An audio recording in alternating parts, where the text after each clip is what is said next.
This coffee is awful. I really screwed this up bad. Hey folks, today is Friday, March 22nd, 2019. As usual, it's me, Jake Baldino, here to talk about the video game stuff going on this weekend. What a week it has been. I always say that, but the first thing, a really good surprise to wake up to, is a surprise announcement of Vampire the Masquerade Bloodlines 2. This is a follow-up to the RPG classic on PC from 2004. It was a cult hit, totally awesome. I just love vampire stuff, and I'm really happy to see this back. We got a cinematic trailer, not too much information other than that it is coming in 2020. It takes place in Seattle. You're a fresh vampire, you create your character, and you set out. There are some early previews floating around out there, and I'm into it. Honestly, I'm just happy to see that weird games like this can still exist in 2019. And briefly, before we move forward, this episode is brought to you by our friends over at ExpressVPN. Now, we're genuinely down with this because, as you guys probably know, we talk a lot about stories involving internet security and privacy and gaming and stuff, so this just makes sense. Using a VPN is great for online safety, especially to protect yourself from some of those bad eggs in the online gaming world. But seriously, when you're gaming with a VPN, it's good to know you have that extra level of security. Your IP address isn't wide open and you're safer from DDoS attacks. Or hey, maybe you just want to browse more securely. Maybe you're on your phone in public on a public Wi-Fi network. That absolutely works for me because I like to look up a lot of weird stuff. ExpressVPN is the market leader for VPNs. It's incredibly easy to use because it comes in under $7 once you count in that 3-month free trial. You can get a 30-day money-back guarantee. So what we're saying is take back your internet privacy today and find out how you can get 3 months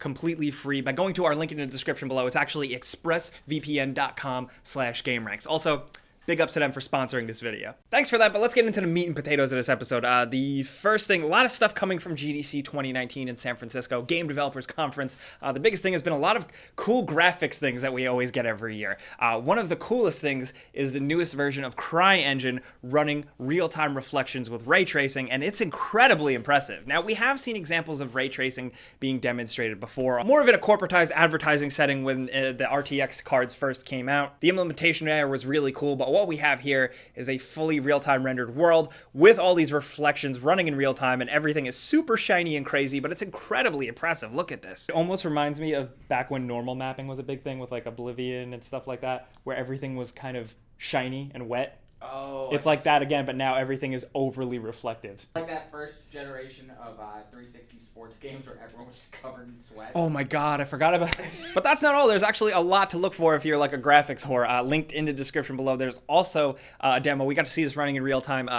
Complete destruction demo from Unreal Engine. This updated version of Unreal Engine 4 has a bunch of new retooled destruction options, and it just looks awesome. But we also have linked, if you still are into RTX and ray tracing stuff from NVIDIA, we do have a demo demonstrating that. Lots of really impressive shadows and lighting going on there. Even though this one is really weird, I can't actually figure out what is going on in the video. But what I really love is this one running on Unity. This is like a real-time short film that's actually really interesting to watch. It's being rendered in real time. It's running 1440, 30 FPS on modern PC hardware, and it looks insane. Now, usually once or twice a year or so, we do talk about examples like these because this is essentially going to be the next generation of graphics. Things are eventually going to move closer to this. Are games going to look exactly like this tomorrow? No. But are they going to cherry pick elements of this? Yeah, and that's going to be really exciting to see. Then, of course, I do want to touch upon it. It has been talked to death. We talked about it earlier in the week on the live show and on videos, but Google has announced their streaming platform, their game streaming platform. It's called Stadia.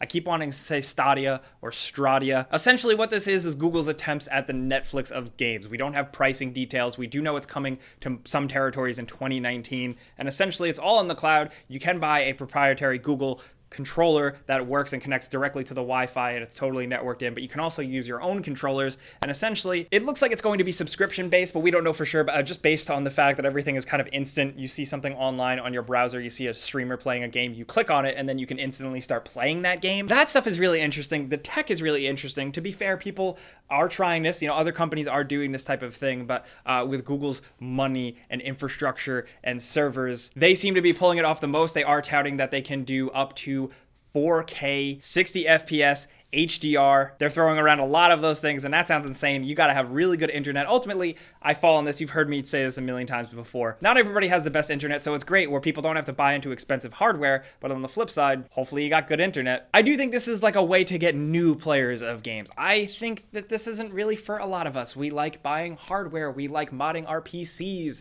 We like our consoles. We like holding physical games, stuff like that. I am curious to see like what elements of this, like the instant live streaming, like but some stuff around this, the technology is really, really exciting. Long term, I think this is huge, but short term, I'm not really into it. There's a lot to talk about with this. I can't touch on everything, but really, I just want to pass the question over to you guys. What do you think about this? Like, try and just like completely look at it. Like, say you're a new person who's never played a game. Does it seem attractive to you? Maybe you are someone who has a decent PC or a console. Would you ever consider going to this dark side for some reason? What benefits? Maybe you travel a lot and it's easy to play on your laptop. I am really curious to see what you guys think, because like even if we're not into it, there is a lot of constructive conversation to come out of this. You know, not to sound like a dork, but I'm into that conversation. Also, in case you missed it, a little interesting announcement. Sony has announced that they're doing something called State of Play. The first one's going to be on March 25th at 2 p.m. Pacific, and essentially it's going to be PS4 and PSVR updates and announcements and stuff.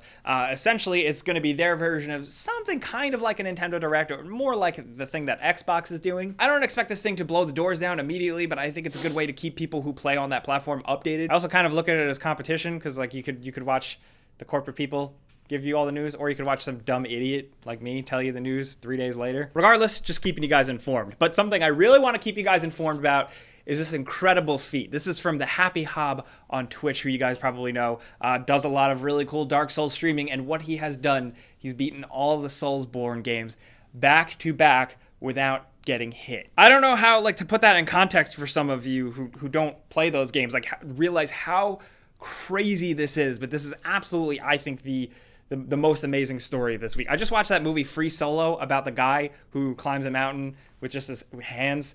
This feels like the video game version of that. I know that's like a very weird comparison, because one is life and death, but like the just over the top, like ridiculous, almost obnoxious feat that this is really cool, and I think he needs to be commended for that. Also, if you can check out some clips, because obviously he's an insane player, but the ending clip is really good because he's overjoyed at the fact that he did this insane accomplishment, but then his dog hugs him, and shout out to dogs, am I right? Just a feel-good story. I feel like we always need more of those. But now let's move on to stuff that we found over the internet this week. You know, just some links for you to catch up on. They're all in the description below. But the first one is Nintendo's new indie showcase. They showed off a lot of new games, really interesting stuff, a lot of stuff to look forward to.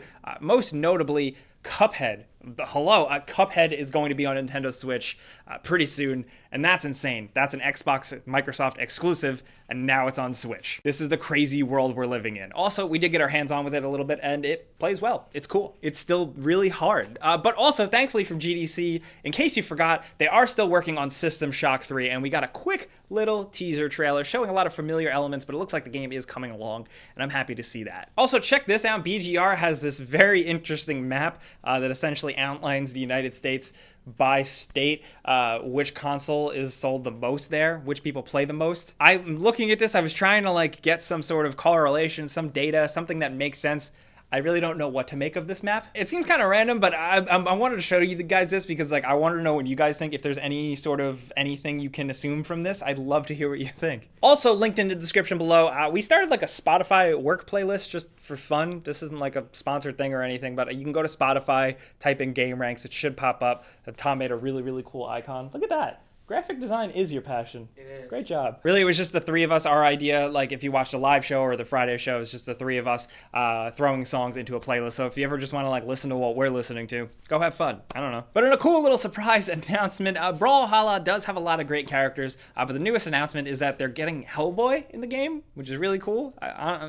Totally honest, I just wanted an excuse to mention Hellboy on the Friday show. That's nice. But of course, we have gotten a lot of new announcements revolving around Epic Games. I'm sure you've heard about some of them, but the big one for me that came out of it is that Control, Remedy's new game, is releasing on August 27th. I'm really looking forward to that. But they did announce that it is going to be a Epic Games Store exclusive on the PC version. Also, a big surprise, I didn't expect this to happen so quickly after the news we talked about a few weeks ago, but Detroit Become Human is coming to PC, along with Quantic Dream's other games, Heavy Rain and Beyond Two Souls. But again, Epic Games Store exclusives. Not only that, something that resulted in whiplash for some people, The Outer Worlds is also announced to be exclusively on PC on the Epic Games Store and also the Windows 10 Store, or Windows Store, whatever you call it. Games for Windows? We don't call it that anymore. Rest in peace. Some people have been taking issue and have had some concerns with the Epic Store lately. We're going to tackle that in another video that we're working on, acknowledging like why people feel that way. But what is interesting coming out of all of this, I think a lot of people didn't notice, is that there are some more major changes slated to happen to Steam. Game Informer has a pretty good breakdown of an upcoming update where Steam is tweaking discoverability, which is good for developers who want to get their games out there, but also just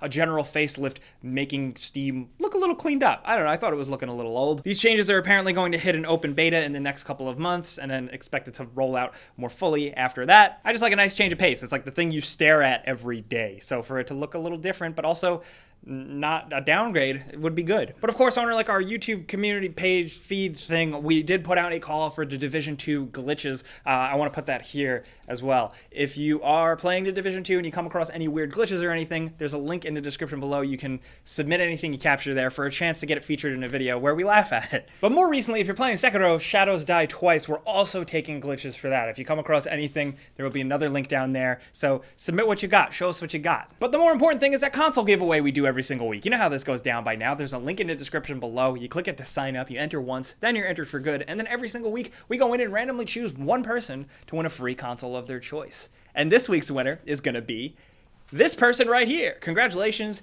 Be sure to keep an eye on be sure to keep an eye on your inbox, your spam box, stuff like that, because we're gonna be reaching out to you to find out how to send you your free shit. But now we got to talk about all the stuff going on. It is a crazy week for video game technology with graphics.